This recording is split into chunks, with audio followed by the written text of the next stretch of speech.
Peço a todos, então, nesse momento, que se concentrem, que respirem fundo, que acalmem o coração e a mente, que elevem o pensamento a Deus, a Jesus, agradecendo, então, a oportunidade de aqui nos reunirmos nesta casa de acolhimento e de amor e sermos recepcionados por essa equipe espiritual tão amorosa, que com tanto carinho e dedicação prepara esta casa, equilibra as energias, fluidifica cada ambiente, esperando a nossa presença, para que a gente possa chegar aqui e, quando sair, voltar para as nossas casas melhores, com mais equilibrados, vibrando amor, vibrando alegria, vibrando paz. Que Deus, então, abençoe a cada um de nós que aqui estamos, que ilumine os nossos caminhos, que dilate a nossa capacidade de entendimento e de percepção, para que a gente possa tirar desse pequeno estudo o melhor proveito possível. E que assim seja.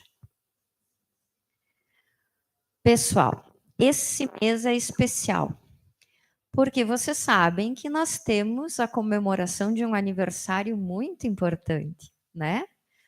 Que é o aniversário do nosso amado Mestre Jesus. Aí vocês vão me perguntar, Fábia, é verdade que Jesus encarnou na Terra exatamente no dia 25 de dezembro? E eu direi aos senhores, não faço ideia. Provavelmente não tenha sido exatamente no dia 25 de dezembro. É muito mais provável que essa tenha sido uma data escolhida, eleita, há muito tempo atrás, né, há milênios já atrás, uma data mais conveniente e oportuna para a religião dominante da época. Mas está tudo bem. Jesus não se importa se a gente não comemorar o aniversário dele exatamente no dia da sua encarnação. Para ele, o que é bacana é que a gente passe um tempo pensando nele, que a gente gaste um tempinho da nossa vida refletindo sobre ele. E é por esse motivo que a gente elegeu, então, agora em dezembro, as palestras todas as palestras do Polo da Luz falam de Jesus, obviamente, porque a doutrina espírita, ela é essencialmente cristã. Mas no mês de dezembro nós vamos falar em especial sobre ele. Cada palestrante vai abordar uma nuance, um aspecto da vida do Cristo aqui conosco, para que a gente reforce ainda mais nesse mês de dezembro a verdadeiro significado deste feriado que nós denominamos de Natal. Para que o significado do Natal ultrapasse a questão comercial, né? Ultrapasse assim os presentes, a comilança, as musiquinhas que cada ano inventam uma pior que a outra. Não sei se vocês olham no TikTok, mas eu tenho filhos adolescentes, então eu vejo o TikTok e agora tem um moço que eu não sei se ele é árabe, se ele é indiano, se ele é o que ele canta agora as músicas de Natal. Gente, que coisa! Para algumas coisas, Jesus deve ficar de cabelos em pé conosco aqui. E essas musiquinhas de Natal, algumas delas devem deixar Jesus preocupado com a humanidade. Mas tudo bem, fora isso, o mais importante do Natal é realmente a gente lembrar, né, a existência e a vivência do Cristo entre a gente.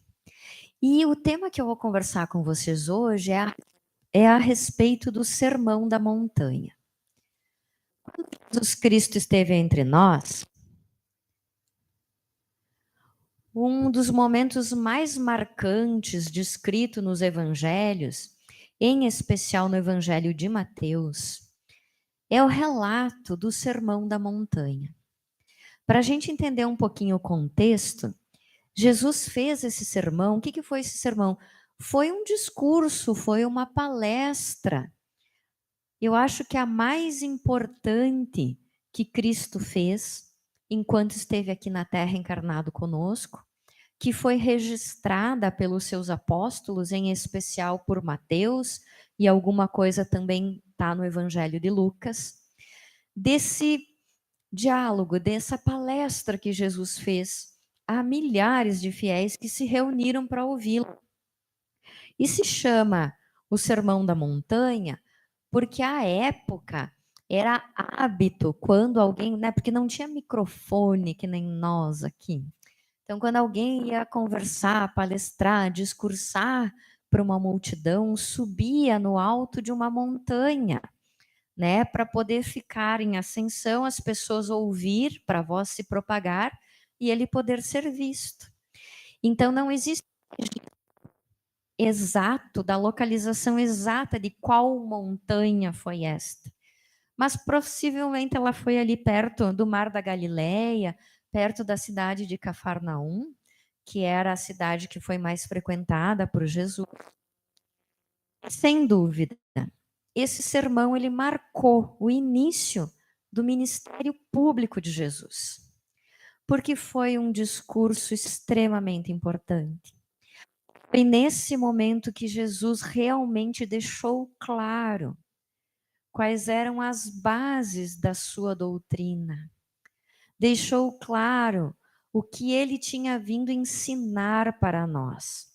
Ensinamento este milenar, que até hoje nós nos debruçamos nos evangelhos para conseguir entender a profundidade desses ensinamentos tão importantes, tão relevantes. Vejamos. Para começar, a magnitude do nosso amado Mestre Jesus. O Sermão da Montanha pode ser considerado, deve ser considerado, como a verdadeira proclamação do reino de Deus aqui na Terra. Foi nesse sermão que Jesus disse com clareza, com objetividade, né? E implantou o reino de Deus aqui na Terra. Aquela época, isso era incompreensível. Muitas pessoas não entenderam o que o Cristo quis dizer. E vamos combinar, né? Até hoje a gente não entende muito bem. Porque o que o Cristo veio nos explicar, o que ele implementou desde aquele tempo como uma semente poderosa, semente esta que vem se desenvolvendo há milênios no seio da nossa sociedade, no seio da nossa humanidade, é esse entendimento de que a nossa vida, de que o reino de Deus não é esta vida material, mas sim uma vida espiritual e uma vida, sem dúvida, eterna. Vejam, quando Jesus faz essa proclamação do reino de Deus, basicamente ele traz três grandes aspectos. E a gente vai colocar dessa forma só para ser didático, porque certamente a amplitude, né, e a profundidade. Vamos, querido. A amplitude e a profundidade da mensagem do Cristo vai muito além do que a gente vai discutir hoje aqui entre nós, né? Mas só para ser didático. Um dos grandes objetivos desse Sermão da Montanha, Jesus pretendeu estabelecer a verdadeira lei moral. O que é isso? Antecedeu a Jesus Moisés. E Moisés foi o responsável por trazer as primeiras leis de Deus. Moisés foi o primeiro psicógrafo que a gente tem notícias na história, né? Ele também subiu um monte e voltou de lá com as pedras da lei psicografadas, né? Porque ele escutou uma voz, a voz de Deus, que lhe ditou as leis e ele gravou essas leis na pedra. E Jesus, no Sermão da Montanha, o que ele faz? Ele derruba destrói a lei de Moisés? Não, ele não destrói a lei de Moisés, mas ele a aperfeiçoa. Ele traz um olhar mais profundo das leis trazidas por Moisés. Moisés, na época, como o povo ainda era um povo muito primitivo, iniciando, né, a sua caminhada evolutiva, era um povo pouco disciplinado, e pouco disciplinado nas coisas mais simples da vida, inclusive em coisas básicas, como questões de higiene, por exemplo. O povo ficava muito doente, morria por qualquer coisa, porque pegava infecções, porque pegava doenças, simplesmente por não ter o hábito de lavar as mãos. Então, algumas das regras, né, que Moisés implantou, além dos 10 mandamentos, foram regras de organização social, quase como as leis civis que nós temos e que regem a nossa vida. Hoje a gente tem, né, no direito, quem não é do direito, mas nós temos as leis, né? Tem as leis civis, as leis penais, as leis do consumidor, né? Moisés, à época, como se tornou um importante autoridade, né? Autoridade divina, com certeza, mas uma importante autoridade para todo aquele povo, para conseguir tirar o povo do Egito e levar à terra prometida, ele precisou criar leis civis, leis sobre as quais depois os hebreus fundaram a sua religião. Então, os fariseus, os seduceus, todos se embasavam muito nessas leis de Moisés, mas nessas leis civis, nessas leis que obrigavam, por exemplo, a pessoa, antes de comer, lavar as mãos. Para nós, hoje é um ato de higiene, né? Mas a época não, a época era um costume religioso. Quando Jesus vem, né, depois, e ele não lava as mãos antes de comer, os fariseus ficam convencidos, ele está indo contra as leis de Moisés. E Jesus explica: não, gente, né? Não é bem isso. Não é o exercício externo da fé que é importante. Né? Não é eu ajoelhar 3 vezes para um lado, 3 vezes para o outro, erguer as mãos, abaixar as mãos, virar para o lado cada vez que reza o Pai Nosso. Essa manifestação externa não importa. Como não importa nós virmos aqui religiosamente uma vez por semana. Como não importa a gente vir aqui religiosamente toda semana tomar passe. Nossa, Fábio, o que tu está falando? Então não é para vir tomar passe? É. Só que se vir até aqui não mudar vocês no íntimo, se vir até aqui, ouvir as palestras, ouvir o que a gente conversa, não modificar vocês aqui dentro do coração, então não vale a pena. Então não vale a pena. Toda a lei de Moisés era uma lei civil, mas também era uma lei moral. Os 10 mandamentos trouxeram o norte, a base moral, que Jesus não destruiu. Pelo contrário, ele aprimorou. Não é mesmo? Então vejam, Jesus realmente ele vem com este objetivo de aperfeiçoar a lei moral que foi instituída em primeiro lugar por Moisés, mas que agora precisava ser ampliada, precisava ser melhor entendida, precisava ser sentida. Jesus também com esse sermão, ele acaba definindo o quê? Qual é o caráter do seu discípulo. Porque todos nós que estamos nesta sala somos discípulos de Jesus. Sabiam? O discípulo é aquele que se propõe a aprender. A tradução de discípulo é aluno, é aprendiz. Então, todos nós que aqui estamos somos discípulos. Os discípulos de Jesus, depois que ele partiu, se tornaram os seus apóstolos, porque eles saíram para pregar, para exemplificar, para vivenciar o ensinamento do Cristo. Quantos de nós aqui será que a gente já pode se considerar apóstolo? Tá tudo bem. Formos apenas discípulos, tá tudo bem. Mas o nosso objetivo é nos desenvolvermos para um dia sermos apóstolos do Cristo, aqui na modernidade, agindo como Ele, auxiliando como Ele, aprendendo como Ele.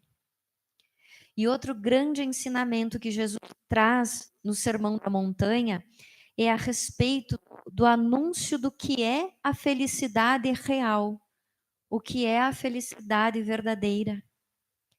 O Cristo nos ensina que a felicidade que a gente almeja tanto, que é aquela paz no coração, que é aquele bem-estar, que é o estar assim feliz e contente consigo mesmo, isso não é uma coisa que a gente consiga obter com os bens da terra. Os bens da terra são importantes e favoráveis para nos dar condições de conforto, de bem-estar, para nos dar uma tranquilidade material, para que a gente não tenha o empecilho material para exercitar a felicidade real. Mas os bens da terra não são o objetivo final da nossa felicidade. E Cristo nos ensina isso. Nos ensina a explicar que a felicidade não é deste mundo, que a felicidade é um estágio interior. E que é só quando a gente está bem com a gente mesmo, quando a gente cumpre com as leis divinas, quando a gente se dedica ao amor, é que a gente consegue encontrar esse estado de felicidade, independente da gente estar aqui encarnado ou não. Cristo também disse que há muitas moradas na casa do Pai. Então ele não circunscreveu a nossa existência a este único planeta. Ele amplia todas essas possibilidades. E nisso, nós temos também agora o Espiritismo. Quando Kardec codifica o Espiritismo, em 1857, o que Allan Kardec faz? Inspirado pelos espíritos superiores, Kardec também ajuda a desmistificar, a compreender, a aprofundar o entendimento dos ensinos do Cristo. Tanto que o Evangelho segundo o Espiritismo, codificado por Kardec, é praticamente todo fundamentado exatamente no Sermão da Montanha de Jesus. Então, o Espiritismo nos auxilia com uma visão agora um pouco mais moderna, com a humanidade já um pouco mais desenvolvida, já um pouco mais evoluída espiritualmente, dá um segundo passo, um segundo passo em busca da compreensão da essência deste sermão, dos ensinamentos do Cristo. Vamos lá, avançando.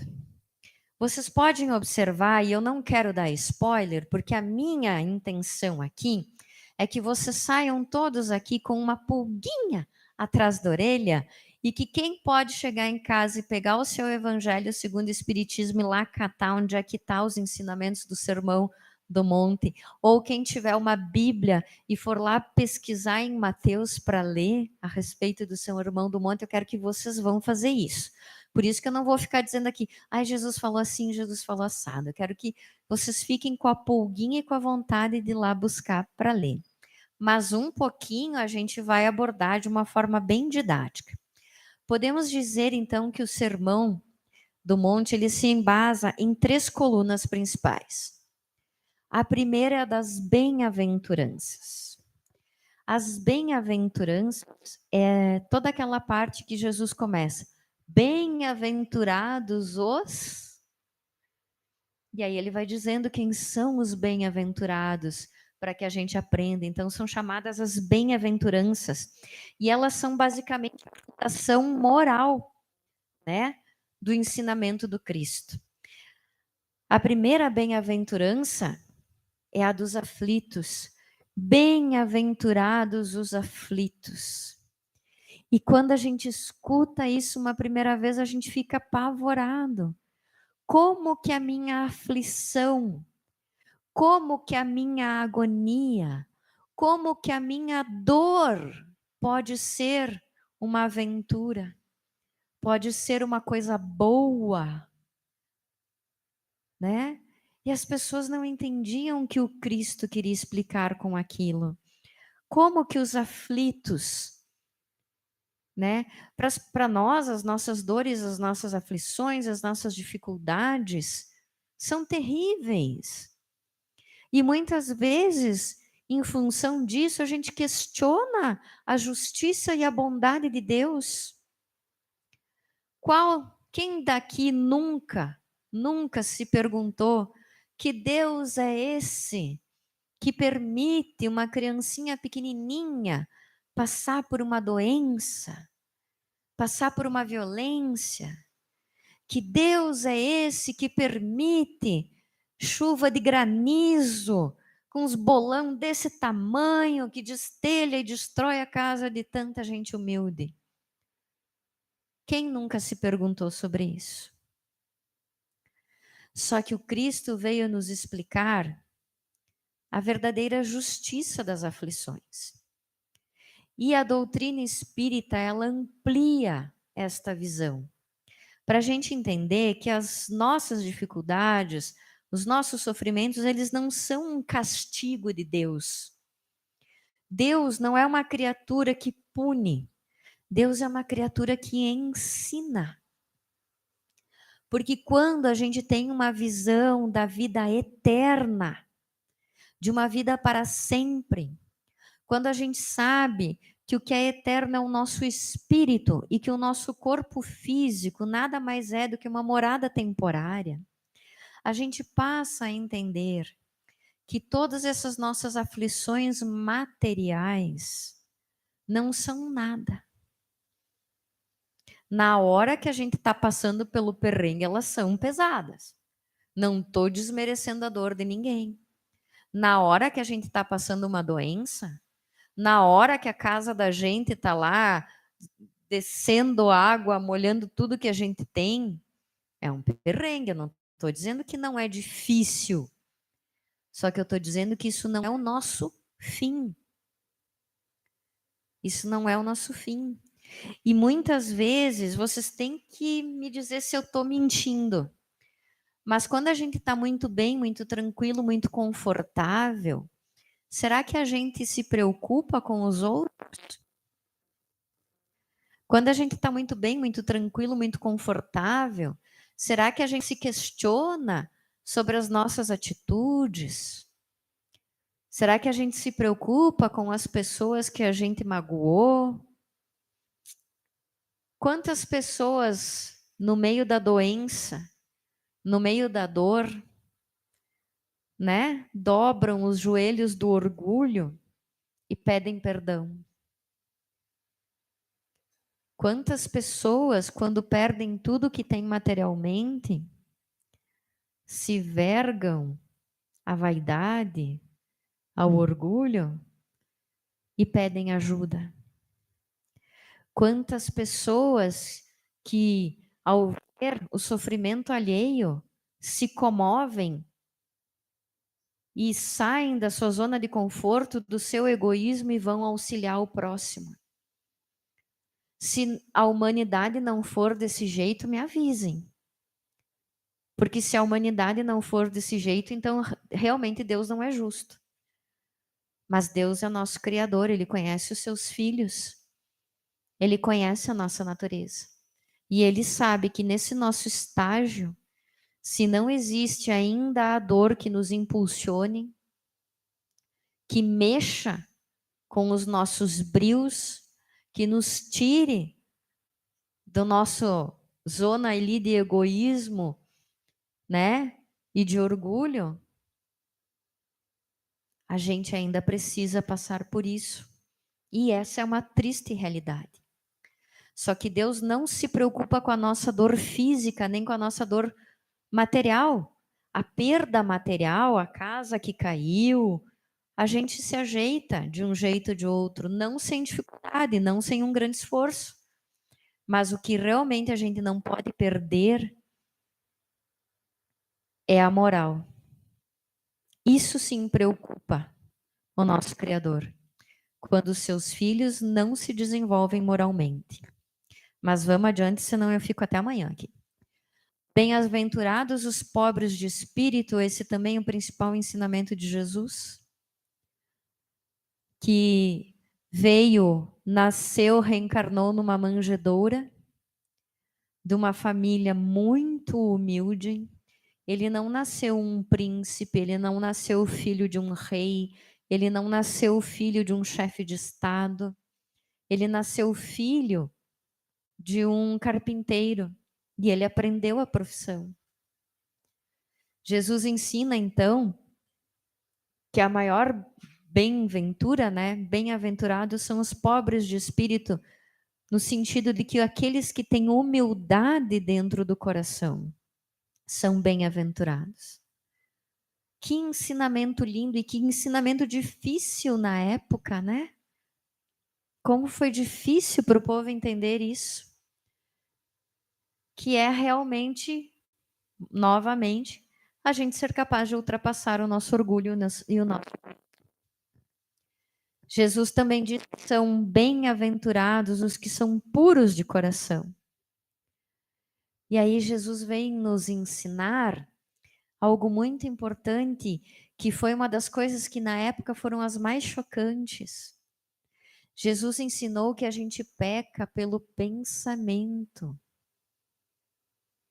que pouco importam as nossas ações exteriores, se o nosso pensamento for impuro.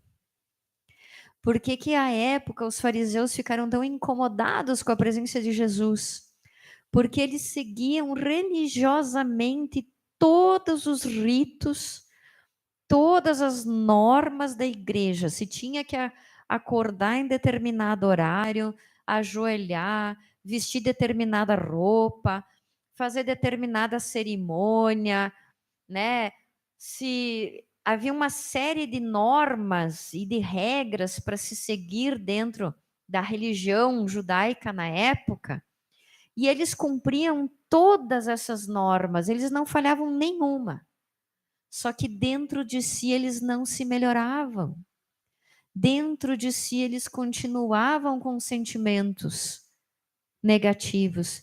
Por isso que o Cristo precisou dizer: hipócritas, vocês falam em nome de Deus, mas não agem de acordo com a vontade do meu Pai. E essa foi um grande ensinamento e um duro ensinamento do Sermão da Montanha. Outro pilar do Sermão da Montanha foi trazer a lei do amor e da caridade. Jesus foi extremamente revolucionário. Quem havia falado de amor da forma como ele falou? Isso foi revolucionário. Ensinar que é o amor que move tudo. Que o amor tem o poder de mover montanhas.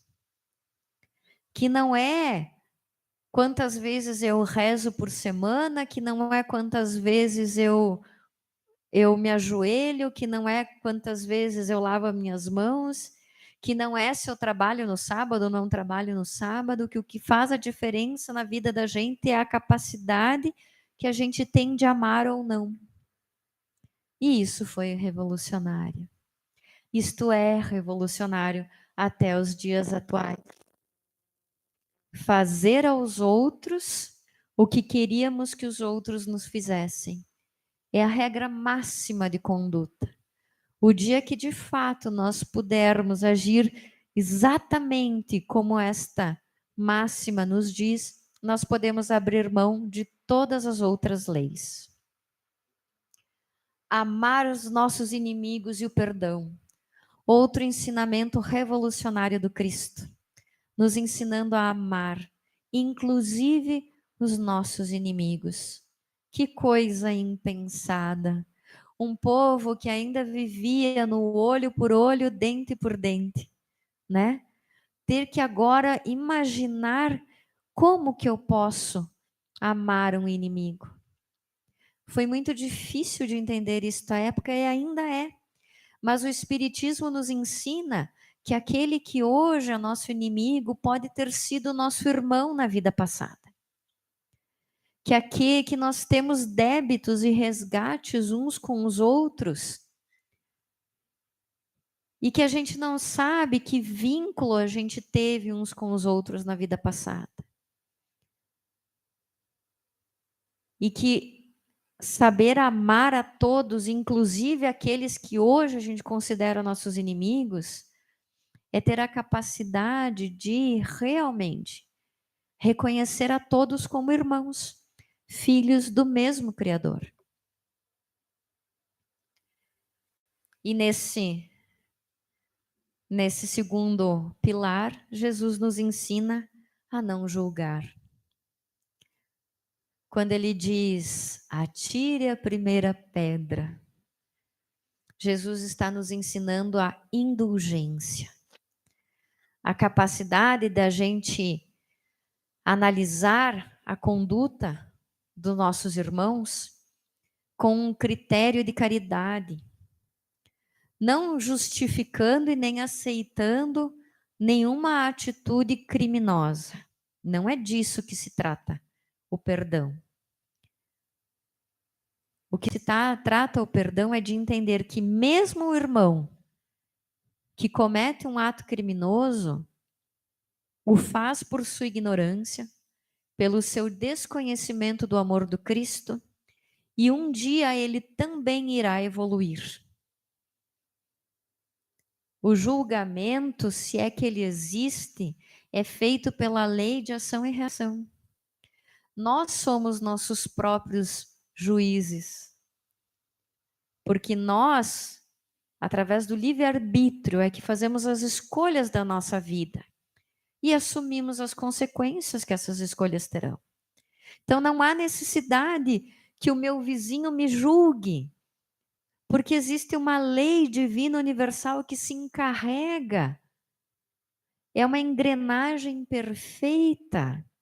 Só que não é uma lei de um julgamento punitivo. É uma lei de um julgamento educativo. Deus não nos castiga, Deus nos educa. E se Deus, que é nosso Pai, não nos castiga, quem sou eu para querer julgar e apontar o dedo do meu irmão? Jesus nos ensinou isto nesse sermão. E a terceiro grande pilar é o da prática. No Sermão da Montanha, Jesus explicou que todo o seu ensinamento, que todo o seu código moral, ele não é só uma coisa para ser falada, para ser dita. É algo que precisa ser praticado. O Sermão da Montanha, ele é um guia perfeito para a nossa reforma íntima. Se alguém ainda está em dúvida sobre o que é essa tal da reforma íntima aí que os espíritas falam tanto, então tá aqui, ó, tá aqui o guia, tá aqui o manual. A gente não gosta de ler manual, né? A gente vai apertando todos os botões, né? Desconfigura tudo e era só ter lido o manual. Então, para que a gente não desconfigure toda a nossa vida, como a gente faz com os aparelhos eletrônicos que a gente compra, quem sabe na nossa vida a gente também leia o manual. E o manual da nossa conduta, irmão, é o Sermão da Montanha.